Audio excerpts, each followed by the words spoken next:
자, 오늘 로마서 7장 그리고 1절부터 6절까지의 말씀을 함께 읽으셨는데요. 로마서 7장의 말씀을 좀 잘 이해를 하시려면 오늘 7장을 두고 잠깐 앞부분으로 가면 5장 20절, 21절의 말씀을 미리 좀 이렇게 보는 것도 좋겠다 싶습니다. 로마서 5장입니다. 로마서 5장에 보면 이미 한번 읽은 말씀인데 20절, 21절의 말씀을 다시 읽고 7장을 이해하시면 좋겠다, 그런 생각이 듭니다. 제가 좀 설명을 하면서 읽어드릴 테니까 5장 20절을 보세요. 율법이 들어온 것은 범죄를 더하게 하려 함이라. 자, 좀 이게 말이 좀 안 맞죠? 율법이 있기 때문에 죄가 더 많다는 얘기인데 이거 좀 이상하지 않습니까? 율법이 많아서 죄가 더 많다라는 표현이 사실은 어떤 의미냐면, 평소에는 그것이 죄인지를 몰랐는데 무엇 때문에 그게 죄인 줄 알았다는 거예요. 그런 의미예요. 그런 의미. 예전에 저희 아버지가 길거리를 가다가 이제 약간 기침이 나오셔가지고 이렇게 뱉었어요. 그때 이제 제가 아버지 그 불법이에요, 농담으로 그랬던 기억이 나거든요. 그러니까 그건 모르고 있으면 몰랐던 것들인데 율법에서 말해서 그것들이 만약에 어떤 법이라 이렇게 말할 때는 그제서야 깨닫는, 그러니까 율법 때문에 죄가 생겼다는 것이 아니라 죄인 줄 모르고 있다가 그것이 율법에 비추어 보니까 죄라는 것들로 깨닫게 된다, 그 말이야. 그래서 20절 중간에 보면 그러나 그 다음 죄가 더한 곳에 그래서 무엇도 넘쳐나요? 은혜가 넘쳐나요. 왜요? 죄를 많이 깨달으면 깨달을수록 자신이 죄인이라는 것을 발견하기 때문에 이렇게 연결이 돼요. 자, 그래서 어떻게 그럴 수 있는가?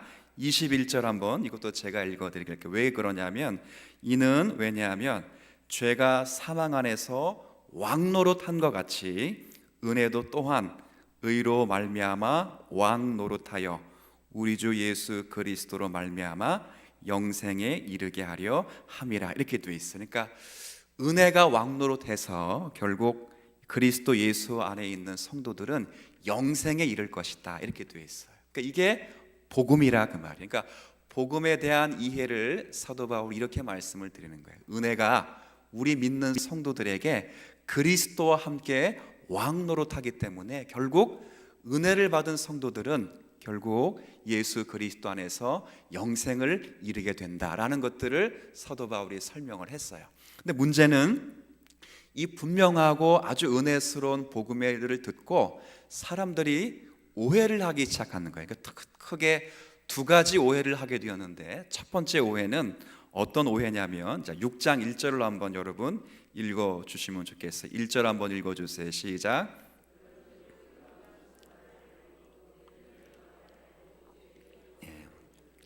이게 무슨 말이냐면, 지난번 6장 우리가 살피면서 이야기했던 것처럼, 자, 은혜가 우리 가운데 있으면 우리 안에 역사에서 영생을 얻는다. 그러니까 그러니까 은혜가 최고다. 그래서 은혜 지상주의로 가는 거예요. 맞죠? 은혜가 있어야 영생에 이르게 되는데 1절의 이 오해는, 그러면 은혜가 최고니까 무엇은 필요 없다고 말하는 거예요. 율법은 필요 없다, 이렇게 이야기를 하는. 그래서 반율법주의가 생겨나게 됐어요. 근데 우리가 6장의 말씀을 차근차근 읽어보았듯이 은혜라는 것은 사실은 죄를 조장하는 것이 아니라 거룩을 조장하는 것이다, 이렇게 제가 말씀드린 적이 있어요. 여러분, 우리가 지난주에 살폈던 말씀 두 구절만 제가 읽어볼게요. 자, 15절 한번 보세요. 6장 15절에 그런즉 어찌하리요? 우리가 법 아래 있지 아니하고 은혜 안에 있으니 죄를 지으리요? 왜 그럴 수가 없어? 우리가 뭐 안에 있기 때문에. 그러니까 은혜 지상주의는 모든 게 은혜면 돼. 죄지면 어때? 하나님 뭘 주시니까. 그러니까 모든 게 은혜야. 뭐 하면 어때? 하나님 뭘 주시니까.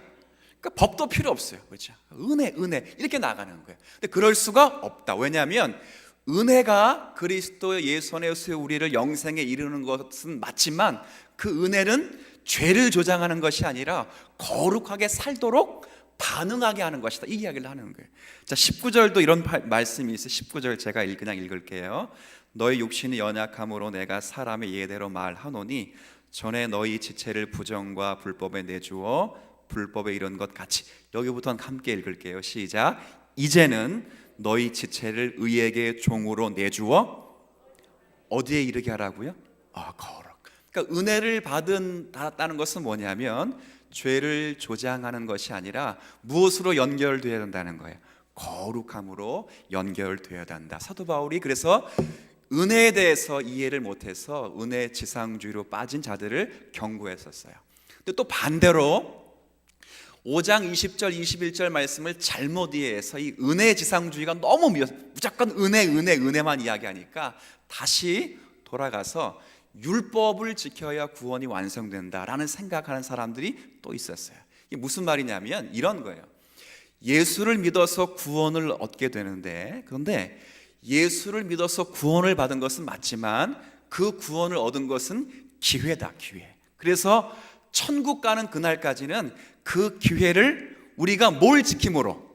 율법을 잘 지킴으로 완성해야 어디 갈 수 있다고요? 이렇게 생각하는 사람이 있어요. 맞는 것 같아요? 틀리는 것 같아요? 네, 틀려요. 그러니까 앞에서 말하는 괜찮아, 우리가 죄를 지어도 하나님 뭘 주시니까, 이렇게 나가는 것도 문제가 있지만 그런 사람들이 너무 미워. 그렇죠? 나쁜 짓 하는데도 하나님이 용서해 주셔, 이런 사람이 있잖아요. 그렇죠? 너무 미우니까 안 돼. 비록 예수를 믿어서 구원을 받지만 천국 가려면 뭘 지켜야 된다고요? 율법을 지켜야 돼. 이렇게 나간 파가 있었어요. 반율법주의파, 율법주의파가 나간 거예요.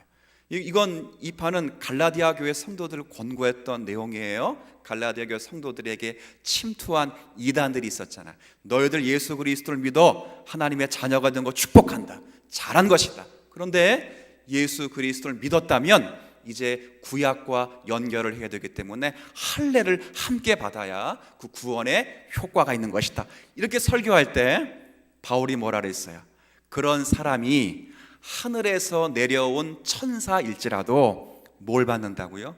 저주를 받을 것이다. 그렇죠?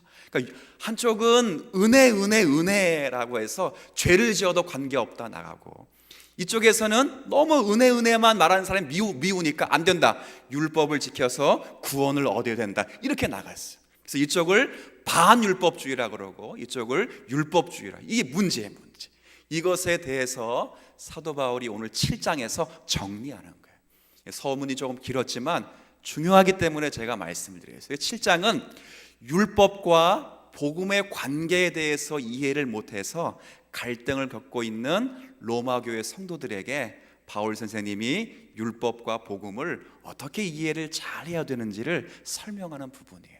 그래서 크게 세 부분으로 나누게 되는데, 첫 번째 부분은 먼저는 오늘 생각할 것은 뭐냐면, 먼저 우리가 생각할 것은 율법을 가지고는 구원을 이룰 수가 없다, 이것을 먼저 이야기를 해요.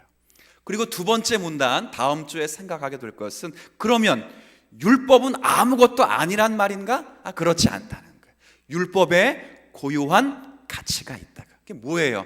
죄를, 아까 율법이 더한 곳에 죄가 넘쳐났어요. 이게 무슨 말이에요? 율법 때문에 죄를 많이 진다는 것이 아니라 우리가 죄인 줄 모르는데 율법을 들이대니까 그게 뭔 줄 알았어요. 그렇죠? 율법의 역할은 그렇게 쓰인다는, 그렇게. 그렇죠? 이해되셨어요 이제? 지금 천천히 제가 하고 있으니까 이해가 안 되면 손 들고, 목사님 이해가 이렇게 이야기하셔.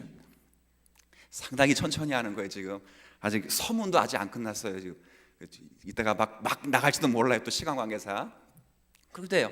그러니까 두 번째 문단은, 그래서 율법은 필요 없는 것이냐? 아니다. 참된 성도가 경건을 이루기 위해서 율법의 계명을 따라 무엇이 잘못되고 무엇이 하나님의 뜻인지를 찾는 것이 율법을 지키는 것이다. 근데 아까 첫 번째, 구원받기 위해서 지키는 것은?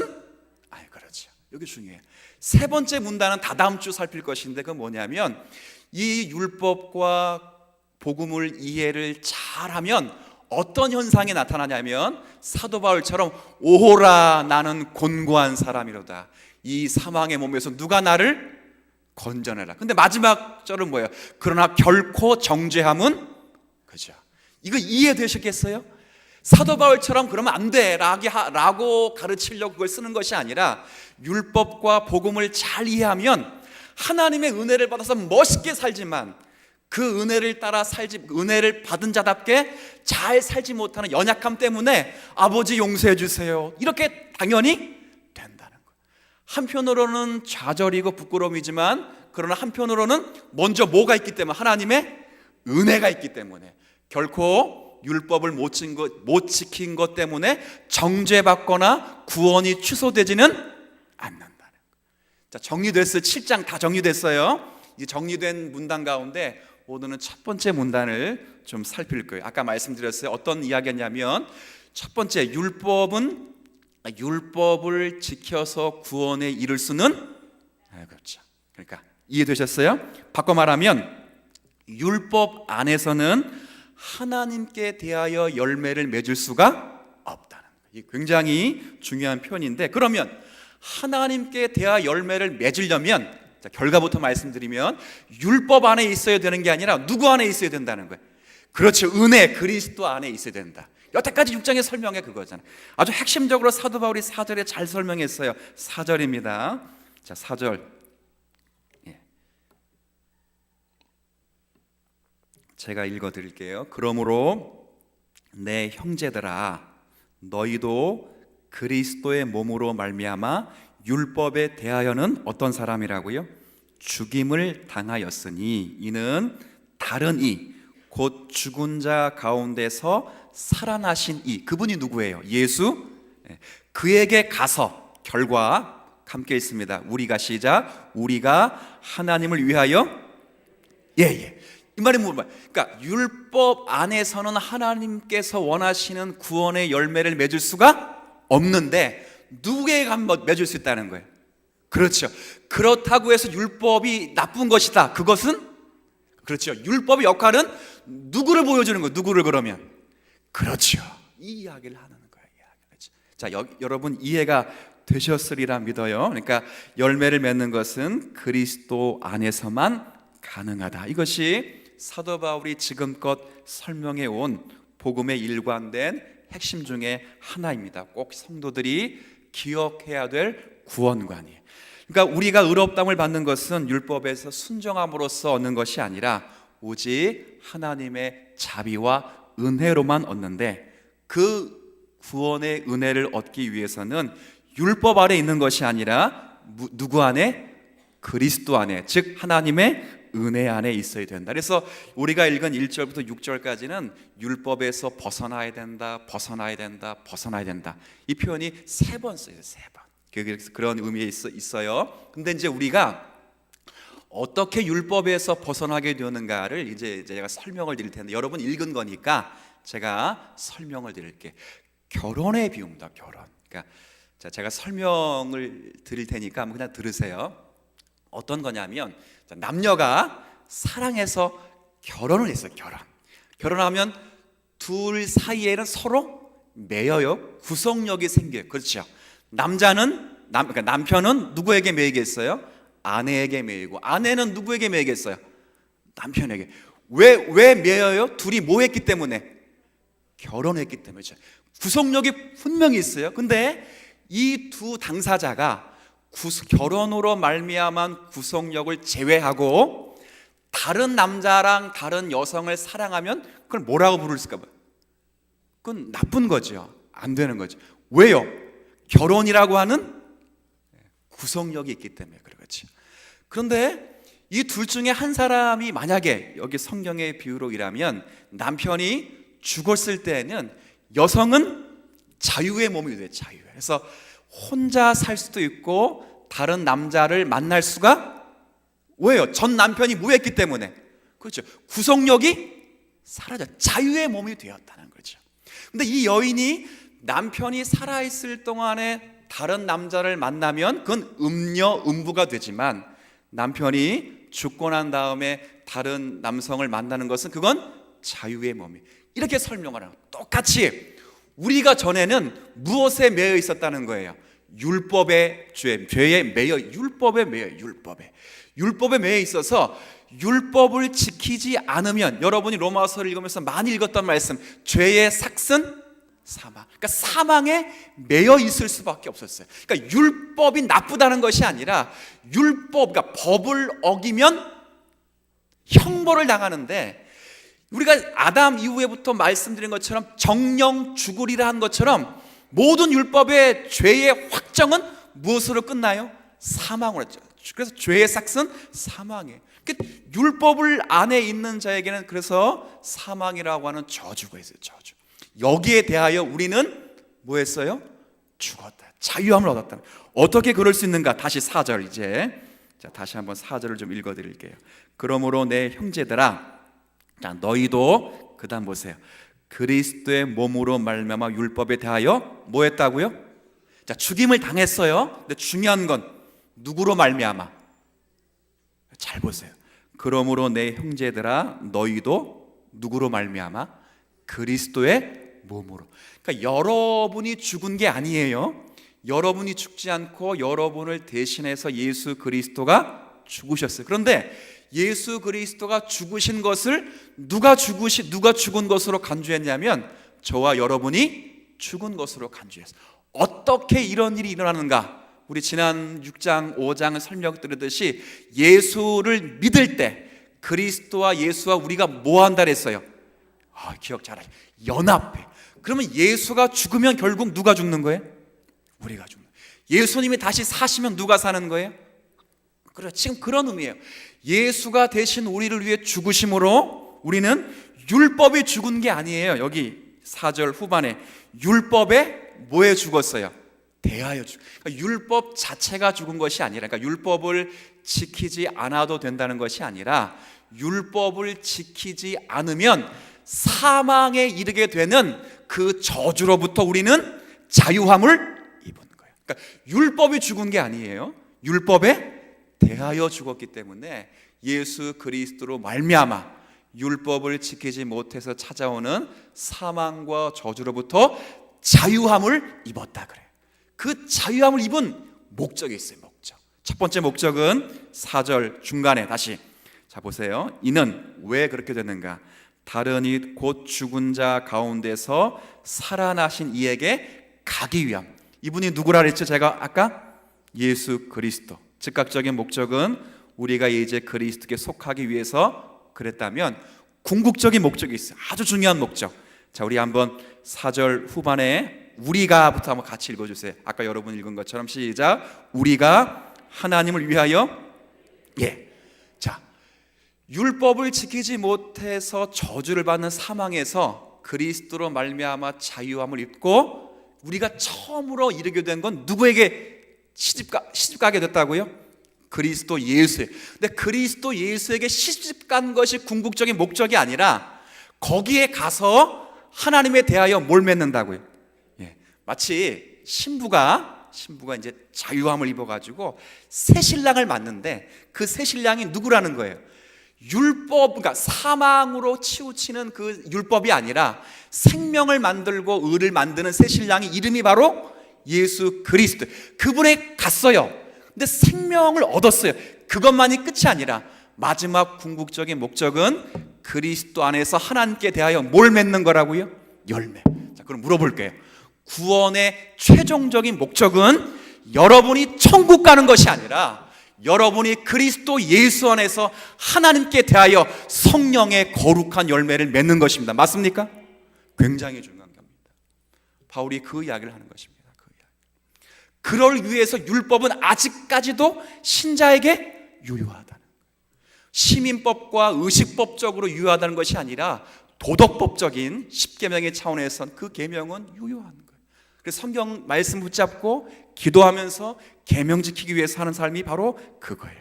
근데 이것은 율법 안에선 결코 맺을 수 없고 지금 제가 반복해서 말씀드린 것처럼 누구 안에 있어야? 그리스도 예수 안에 있어야 돼요. 자, 이제 정리를 좀 할게요. 자, 중간 부분을 좀 그냥 띄고 제가 정리를 좀 하겠습니다. 이 정리를 잘 듣고 한번 제가 적용하는 부분들을 여러분 생각해 보시면 좋겠어요. 이제 바울은 그리스도인이 어떻게 사는가에 대해서 오늘 분명히 우리에게 해답을 줘요. 어떻게 살아가야 되냐면 논리적으로 확실해요. 세 가지가 언급되는 첫 번째는 그리스도인은 율법 아래에 있지 않다. 두 번째는 율법 아래에 있지 않고 누구 안에 있느냐 할 때 그리스도 예수 안에 있다 이거예요. 그 세 번째는 그리고 하나님을 위하여 뭘 맺게 되어 있다고요? 열매. 이 이야기를. 이것이 그러니까 사도 바울이 소개하고 있는 복음의 핵심적인 내용이에요. 1번, 2번만이 아니에요. 그러니까 1번은 뭐예요? 율법 아래 있지 않다. 2번은 뭐예요? 누구 안에 있다? 이것만이 아니에요. 이것만. 이건 가까운 목적이에요. 여기만이 아니라 율법 아래 있지 않다. 그리스도 안에 있다. 마지막 세 번째는 그리스도 안에서 하나님께 대하여 뭘 맺는다. 이것이 구원의 궁극적인 목적이라는 거예요. 그렇죠? 만약에 우리가 구원을 얻는다는 것이 1번, 2번에 국한된 내용이라면, 여러분이 예수 믿어서 천국 가는 문제라면 이랬어야 돼요. 어떻게 되냐면 내가 예수 믿고 내가 살해받으면 그것이 구원의 전부이고 궁극적인 목적이냐면 아마 여러분들은 세례받고 다 어디 가셔야 될 것 같아요? 천국 가셔야 돼요. 다. 그렇죠. 세례받는 날 그날 돌아가시는 날이 돼야 돼요. 원래는 거죠. 근데 그게 없으려면 휴거라는 방식으로 아마 하나님께서 천국 자체가 목적이라면 여러분들을 그렇게 보내셨을 거예요. 근데 하나님은 그렇게 하지 않았어요. 천국 백성으로 삼으셨음에도 불구하고 그 천국이 내세에 분명히 우리에게 있음에도 불구하고 여러분이 이 땅 가운데 있는 것은 그리스도로 말미암아 하나님께 대하여 뭘 맺기 위해서요? 열매를 맺는 거예요. 성경은 이 이야기를 해요. 다시 한번 로마서 5장을 한번 가보세요. 5장이 바로 이 이야기예요. 5장 10절. 자, 5장 10절 제가 읽어드릴게요. 5장 10절입니다. 우리가 원수 되었을 때에 그의 아들의 죽으심으로 말미암아 하나님과 어떻게 됐다고요? 하나님과 화목이 구원을 받았어요. 그죠? 그럼 끝나야 되잖아요. 구원 받았으면. 근데 그 다음 보세요. 더욱 그로 말미암아 예수 그리스도로 말미암아 진노하심에서 뭘 받을 것이다? 구원을. 자, 분명히 예수 그리스도 안에서 구원을 받았는데 지금 계속 우리는 구원을 받고 있어요. 이게 뭐예요? 천국을 못 갈 것 같으니까 천국 보내는 그런 구원이 아니에요. 그건 1번, 2번 예상 이미 끝났어요. 여기서 맺는 구원은 저와 여러분이 예수 그리스도처럼 변해가는 성령의 열매를 맺는 거룩함이에요. 여러분 요한복음 10장 10절에 예수님께서 이런 말씀하시죠. 요한복음 10장 전체 보면 나는 선한 목자라 이런 말씀하시면서 이런 말씀하세요. 내가 온 것은 양으로 하여금 첫 번째 목적이 뭐예요? 생명을 얻게 하는 것이고 궁극적인 목적은 그 생명을 더욱더 풍성하게. 무슨 말이에요? 예수님이 오신 목적은 우리를 구원시키기 위해 오신 거예요. 근데 구원시키기 오신 것으로 궁극적인 목적이 있는 것이 아니라 그 구원으로 시작해서 저와 여러분이 하나님께 대하여 열매를 맺으며 그리스도의 사람으로 바꾸시고 그렇게 성장시키기 위하여 하나님의 사람으로 만드시기 위해서 지금도 그리스도가 우리를 위하여 중보하시고 말씀하시는 그 내용이라 이거예요. 그러니까 오늘 이 말씀을 제가 이제 앞에 서두와 좀 연결하면, 그래서 기독교인들은 그 구원은 율법을 지키는 것으로 좌우되지는 분명히 않습니다. 우리는 기독교인들로서 율법의 저주로부터 구원을 받았기 때문에 하나님과 언약 관계에서 예수 그리스도를 믿어 그분과 연합하여 구원받는 것이 맞습니다. 하지만 그렇다고 해서 율법과는 빠이빠이 하는 것이 아니에요.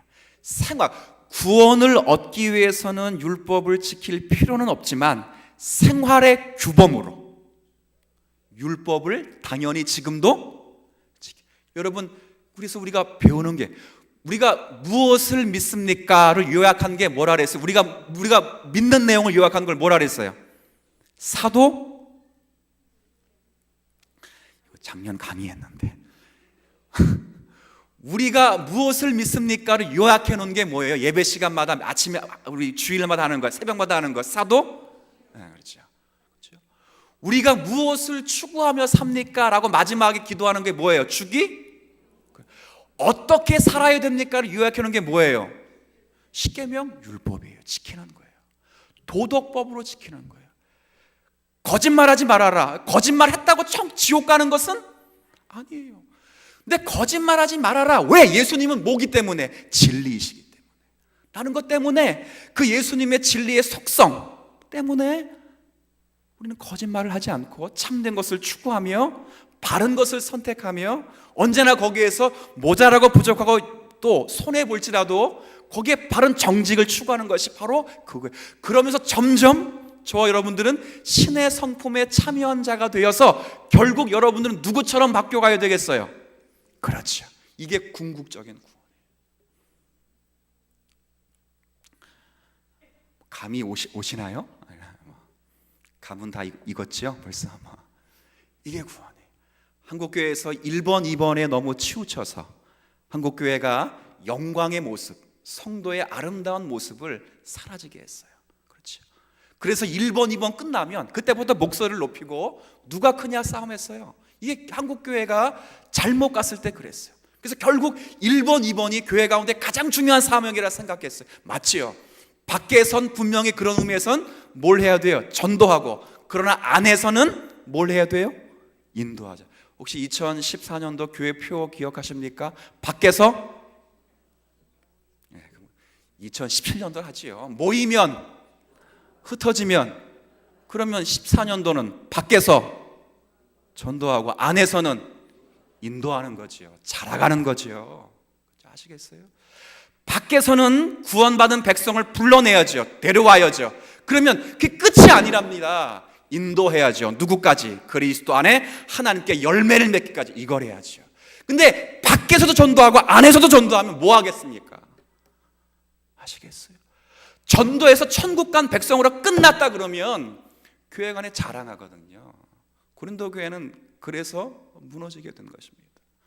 성장을 해야 됩니다. 목사니까 성장을 멈추는 것 아닙니다. 목사가 왜 공부해야 돼요? 왜 더 기도해야 돼요? 그렇죠. 제가 말씀드려요. 실력을 갖추고 목사 된 적 없습니다. 저도 설교가 뭔지 알고 목사 받지 않았습니다. 계속 공부합니다. 여러분이 권사가 됐기 때문에 나는 다 성도들을 신방할 수 있어. 아니요. 배우는 것입니다. 배우는 것입니다. 이거 무너지면 안 됩니다. 점점. 그러나 가치가 있습니다. 하나님의 계명, 특별히 도덕법으로 주신 십계명을 지키면서 날마다 우리의 삶 속에서 무너지고 때론 절망하고 부끄러울 수 있습니다. 내가 이것밖에 안 되는가? 그럴지라도 나는 아닌가 보다 라고 말하지는 않습니다. 왜요? 우리가 누구 안에 있기 때문에. 지금껏 했잖아요. 율법 안에 있지 않고 누구 안에 있기 때문에? 은혜 안에 있고 그리스도. 그러니까 모든 게 가치가 있어요. 가치가. 애들 보세요. 서로 싸우고 지지고 볶고 싸우면서 키는 자라요. 놀랍지 않아요? 서로 싸우고 욕하면서도 물건 빼앗으면서도 마음과 심령은 점점 자라요. 의미가 있는 거예요. 그렇죠. 성도가 그렇게 사는 거예요. 여러분 삶 속에서 정말 말씀 지키기 위해서, 말씀의 삶을 살기 위해서 기도하고 자기네 연약한 본성을 꺾기 위하여 또 기도하고 또 무릎 꿇고 말씀대로 살지 못했을 때 회개하고 주여 은혜를 주시길 원합니다 하고 기도하면서 날마다 여러분이 산다면 여러분 점점점 하나님의 사람으로 바뀌어가는 거예요. 이 기쁨과 즐거움을 사도 바울이 로마교회 성도들로 하여금 갖도록 만들어요. 갖도록. 1번, 2번으로 치우치지 말아라. 그렇죠. 그러면 구원받으면 다 됐다는 말입니까? 아니잖아요. 구원을 받으면 시작이에요. 시작. 아이가 응애하고 태어났어요. 끝이에요? 태어났으니까? 아니죠. 자라야죠. 자라. 얼마나 빨리 자라요. 그렇죠? 애들은 빨리 자라. 금방 자라는 거예요. 그래서 부모를 닮죠. 근데 우리같이 못난 부모를 닮는 것이 아니라 우리는 영원하시고 완전하신 아버지를 닮고 그분의 온전하신 예수 그리스도를 닮아서 그렇게 변화가는 것, 이게 신앙이에요. 멈출 수가 없어요. 가치가 있어요. 그래서 여기 7장을 마무리하면서 8장 1절 2절에 뭐라 말하냐면 사도 바울이 복음과 율법에 대한 이해를 하면서 막 오라 나 어떻게 하면 좋으냐 막 그러다가 8장 1절 2절 여러분 한번 같이 좀 읽어주세요. 시작. 그러므로 이제 그리스도 예수 안에 있는 자에게는 결코, 왜냐하면 그리스도 예수 안에 있는 생명의 성령의 법이 죄와 사망의 범에서 너를 믿으시죠? 얼마나 감사합니까? 가치가 있어요. 가치가. 넘어지고 또 일어났다가 또 넘어지고 또 일어났다가 또 넘어져도 가치가 있어요. 성장하는 거예요.